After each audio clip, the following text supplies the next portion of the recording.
en la escuela de Auxe Smart hemos hecho un vídeo para concienciar la desigualdad entre hombres y mujeres que aún hay. ¡Somos ganadoras del mundo! Sí, después de tanto esfuerzo lo hemos conseguido. Sí, por fin hemos ganado. A ver si viene la cadena Gol y nos entrevistan, ya que hemos ganado la Copa del Mundo. Sí, vamos a entrenar un poco, chicas. Sí, Vamos.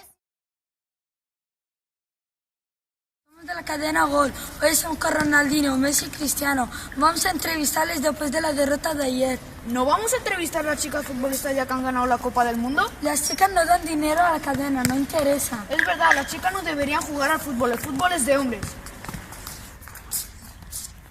Buenos días, Ronaldinho, Messi y Cristiano. ¿Qué tal vuestra estancia en Valencia? Muy bien, estábamos alojados en un hotel de 5 estrellas de lujo. Nuestro avión privado llegó ayer por la tarde. ¿Y algo sobre la derrota de ayer? No más preguntas, no tenemos tiempo, tenemos que ir a la sesión de fotos.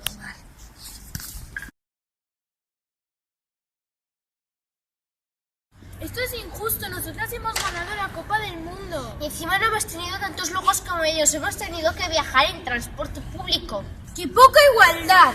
El deporte femenino no parece importar tanto. Pero chicas, no rindáis, tenemos que seguir luchando hasta que el deporte femenino sea igual que el masculino, ¿verdad? ¿No? Sí, tienes razón. ¡Queremos igualdad entre hombres y mujeres!